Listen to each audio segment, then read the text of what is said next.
10 minutes to 10% body fat. Let's get into it. Step 1 is actually to forget body fat metrics. 10% body fat doesn't mean anything because you're not going to go around with a DEXA scan sheet of paper saying, look at me, I'm 10% body fat. Nobody cares. What you want, what I want, what everybody wants is a lean aesthetic body, and we just call it 10% because it looks good. So forget this whole DEXA scan, body fat metric calculator, lean mass, bone mass, muscle mass. The thing that happens when people focus on these metrics is they get confused and they get discouraged. They'll train for a couple weeks and then get a scan again, and it'll say, oh, your lean muscle mass has gone down, your bone mass, blah, blah, blah. And you go, oh my God, all the training that I've been doing is actually not working and building muscle mass. Do I need to change something? Is something wrong? Do I need to eat more protein? Chill out. Those scans are not only notoriously inaccurate, it fluctuates based on how much water weight you're carrying, how you slept the night before, how stressed you were. You don't need to care about any of that. Right now, the thing that's holding you back is not your bone mass, lean mass DEXA scan. It's actually some of the other steps that we're going to go into, which brings us perfectly onto step 2, which is you need to focus on building strength in the gym. You don't want to lose just weight. You want to lose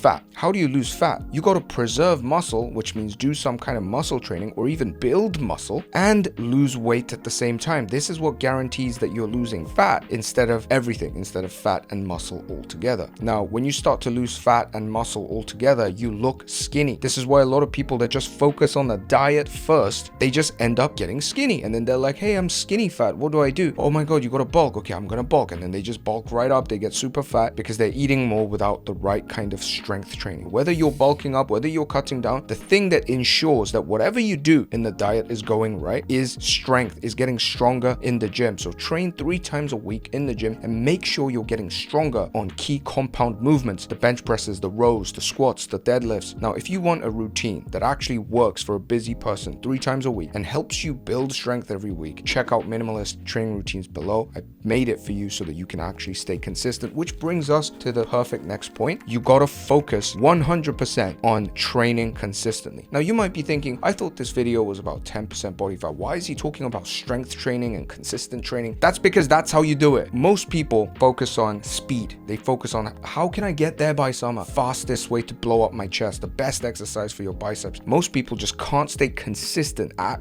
all when it comes to training. So you need to focus on making consistency the number 1 variable that you optimize for. Now, that might mean you can only train once a week. You might only be able to train twice a week. This is 100% better than the guy who's like, oh my God, I'm going to get ripped, and then trains 4, 5, 6 times and then burns out. This was the cycle that I was in. And so now I coach people with minimalism so that they focus on consistency first rather than obsessing over all these other fitness gym bro metrics like fastest muscle gains and biggest pump or whatever. Now, I have a guy in my community who actually came in and he said, look, instead of training 3 times, I'm going to do what you said, Wanhee, focus on consistency, and I think I can do twice a week. And he's been consistent for months now, making strength gains, looking better than ever because he did something that I just said. He optimized for consistency. So do that. If you want to drop to a low body fat, you need to stay in a calorie deficit. You need to eat less energies than you use. What does that mean in a practical sense? It means that if you're a dude, you're probably maintaining at around 2,500 calories. You should probably eat somewhere between 2,000 to 2,200 calories. That's a sweet spot for you. It's not too big so that you start craving pizza at night, and it's not too small so that you take 5 years to lose weight. Now, for most women that I've worked with, a calorie deficit sweet spot tends to be around 1,500 calories because you guys maintain at around 1,700 to 2,000 calories, somewhere around there. So 1,500 is a good aim. Now, a key point here is that for most dudes, if you start dropping below 2,000, it's hard. There's not much room for you to enjoy the pizza here and there, to enjoy a little pint of beer, maybe a cheeky brownie, maybe have some of your favorite foods, sufficient portions so you don't hate your life. It's quite hard to do that under 2,000 calories. I mean, it's possible. If you're smart about it, if you incorporate fasting, it is possible. But for most guys, you just think of like the 2,000 as the last line. And if your maintenance is so low that you have to drop below 2,000, you should think about building up your muscle mass across your entire body. And one big reason is because if you're strength training and building muscle in the gym, then not only do you stop yourself from just becoming skinny, you actually increase your maintenance, which means you can eat more stuff and still be in a deficit to lose fat. The next tip is to actually go slow and do not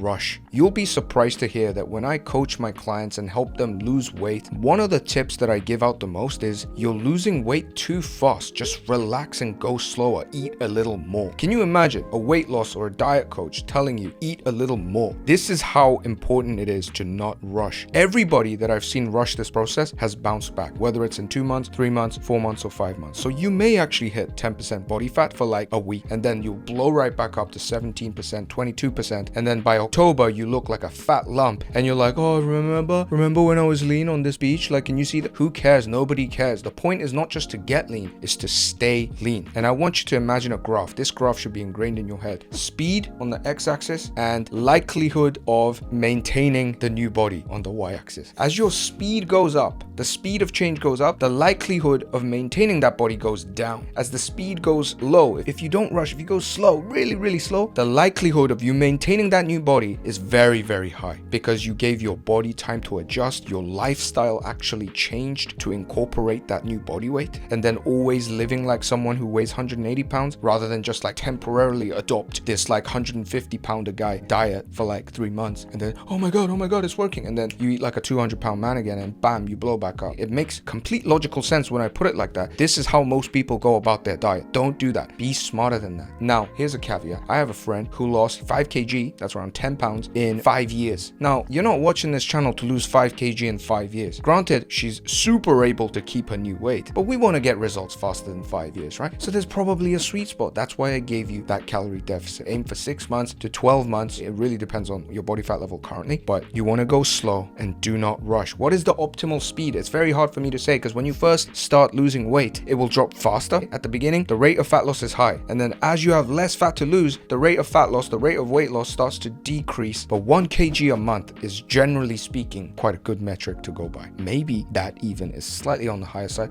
but on average 1 kg a month, 2 pounds a month. Next, step 6 is to walk. If there's a guy that's running and a guy that's walking, and both are doing it consistently, where would I put my money on for the guy that gets 10% body fat? Let's suppose both of them are doing all the other steps we mentioned previously. I would put my money on the guy that walks 10 times out of 10. Why? Because the guy that runs, even though he sweats and he feels good after his run, he gets the runner's high, and he's got better cardiovascular health, and he's super healthy, and he's just like really fit. That guy is gonna get massive hunger spikes at night, and he's gonna eat a lot more than he burnt by running. There are runners, there are marathon runners, there are these running crew guys who have insanely lean physiques. I'm not saying you can't get there, but for the average Joe Schmo, for most busy people, for people like you and me that have stuff going on, that are not constantly running as part of my like super hobby or my profession, most of us require a lot of mental energy to go on a run. If you don't absolutely love it, that's already a big block for consistency. And a lot of us get super big hunger spikes after we run, and we feel like we deserve the food, because you're like, I sweated, I did a whole bunch of exercise, so I deserve to have this little extra thing, and boom, you have a baguette sandwich and your running is gone like that. Instead, I always say walk like a pregnant woman. 10k, 12k, 14k steps every day. It ain't no joke, but if you walk slow, you're not gonna have those crazy hunger spikes. And if you do that steady cardio, you're actually gonna burn fat way more effectively than the guy that runs. Try it. Next, the final step is to just keep going until you hit that breathing six-pack level. This is the level of leanness where you just look at the mirror, you start breathing normally, and you can see the six-pack zooming in and out, zooming in and out. This is what I call just absolutely great level of leanness, the breathing six-pack leanness. When you get to that breathing six-pack level, give me a message and tell me if you still care about 10% body fat. I guarantee